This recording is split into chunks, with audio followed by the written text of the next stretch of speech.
Hi, Tom Walls, Carbide Processors. I'm going to talk about something I call underbrazing. And I've been thinking about this for quite a while. What I'm going to discuss is going to include some guesses or assumptions on my part. I'm not sure how many of them are accurate. And I may look wrong. I may be wrong. But I think the industry needs a lot more of this, people who are willing to say, hey, I think this is what's going on, and hopefully somebody else will say, no, I see it this way, or, you know, you're wrong, or something. I once got a great letter from a guy named Clarence Van Dyke telling me that I was wrong because copper had way too high a melting point. Different issue. Anyway, underbrazing. Here are 3 little saw tips that came off the saw. The guy who did the brazing is really good. Very, very experienced. What we have seen off and on over the years is, particularly with really, really good brazers, they are really focused on not overheating the steel, and that can shift to the point just slightly where they underbraze a little bit. You see this a couple places.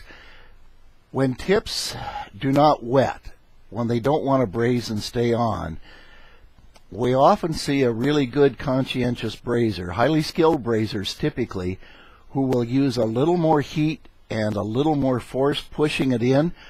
They do this because those are the only 2 things they really have control over, and they're trying to make it work.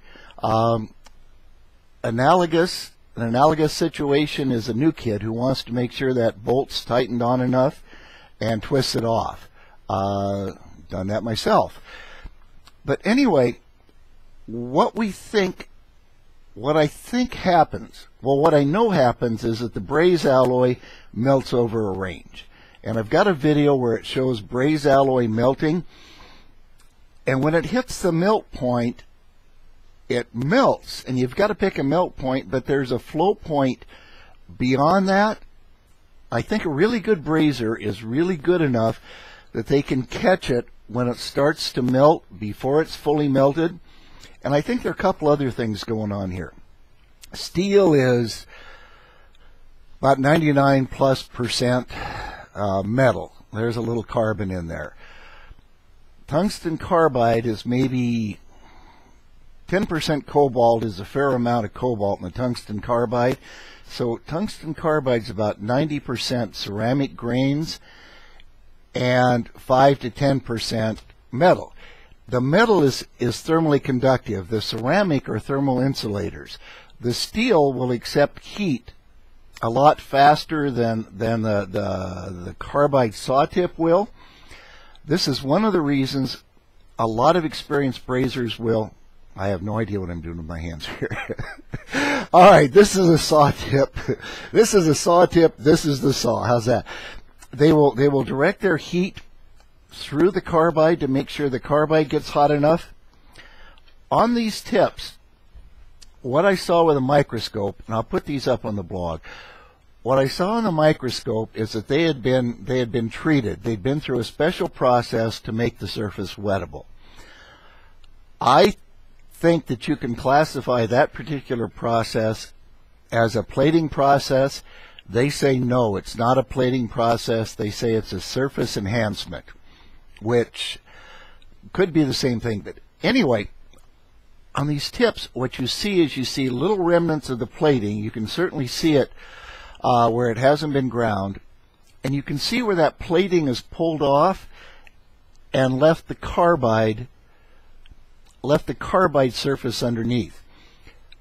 It is in the plating literature. You can improve the grabbiness, the strength of a plated surface by heating it. I think that may be part of the mechanism here.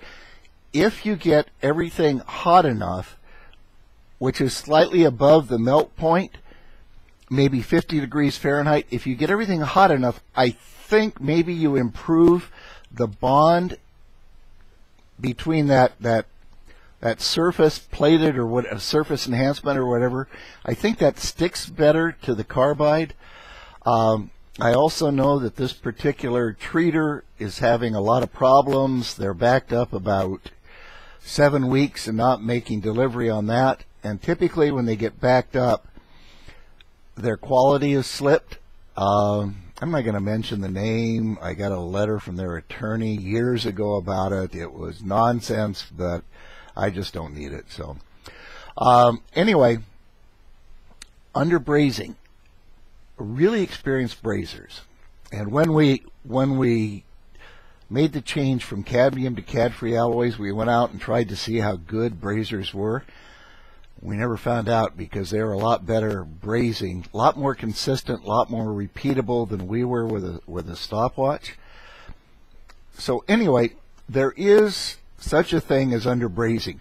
You can take the brazing temperature, a really good brazer, good feel, experienced, can braze the tips on, and they look really good because they flow around the edges, but you may not take the silver all the way through the transformation, and you may not get the basically ceramic carbide saw tip quite hot enough.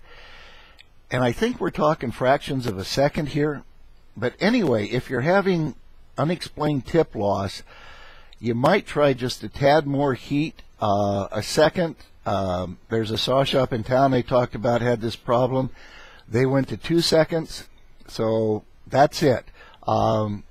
If you are really, really good, you can edge too far on the side of caution, too far on protecting the plate, and put not quite enough heat into the carbide saw tip. Thank you.